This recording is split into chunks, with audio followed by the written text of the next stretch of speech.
જો મિત્રો તમારા પર કોઈ ખોટી ફરિયાદ થઈ છે, કોઈ ખોટી એફઆઈઆર થઈ છે, બદલો લેવાની ભાવનાથી ઘણીવાર એફઆઈઆર ખોટી કરવામાં આવતી હોય છે, તો આ બાબતે શું કરવું? કાયદો શું કહે છે? ચાલો હું તમને જણાવું.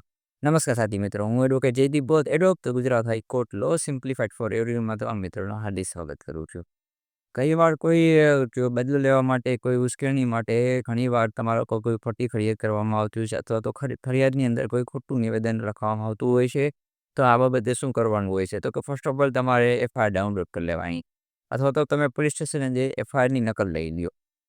અને જો નકલ ન આપે તો ગુજરાત પોલીસની વેબસાઇટ છે તેમની પરથી તમે એફઆઈઆર ઓનલાઈન પણ ડાઉનલોડ કરી શકો છો.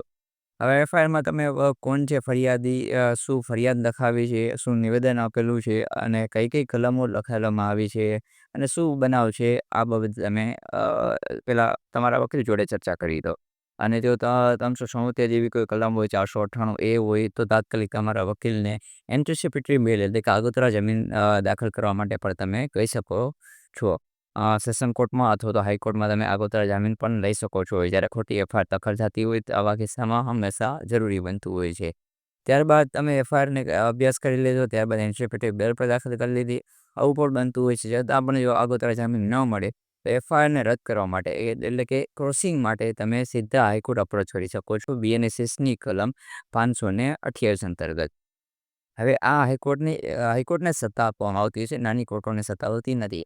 આ આ બીએનએસએસની કલમ 528 અંતર્ગત તમે જ્યારે ક્રોસિંગ દાખલ કરો છો તો તમારે સાબિત કરવાનું હોય છે કે એફઆઈઆર અમારા પર ખોટી છે, આ ખોટી રીતના બનાવ બનેલો છે. તો આ બાબતે તમારે તમામ પુરાવા રજૂ કરવાના હોય છે. પુરાવા તરીકે તમે શું રજૂ કરી શકો? તો પુરાવા તમે સીસીટીવી ફૂટેજ રજૂ કરી શકો, તમારા કોલ રેકોર્ડિંગ રજૂ કરી શકો, ત્યારબાદ મેસેજીસ, વોટ્સઅપ મેસેજ રજૂ કરી શકો, અથવા તો કોઈ ઇન્ડિપેન્ડન્સ આઈડ વિટનેસ હોય તો એ પણ રજૂ કરી શકો છો, તમારા મેડિકલના પેપર્સ પણ રજૂ કરી શકો છો. આ માનીએ પણ કોઈ પુરાવા હોય તો તમે રજૂ કરી શકો છો અને સાબિત કરી દો કે જો એફઆઈઆર ખોટી છે તો એફઆઈઆરને રદ કરવામાં આવશે અને જેને એફઆઈઆર દાખલ કરી છે ખોટી રીતના તેના પર બીએનએસએસની કલમ 211 અંતર્ગત તેના પર ગુનો પણ દાખલ કરવામાં આવશે અને તમને ડિફરમેન્સ એટલે તમે માનહાનિનો કેસ પણ દાવો દાખલ કરી શકો છો. સાથે સાથે તમને કમ્પન્સેશન પણ મળી શકે છે.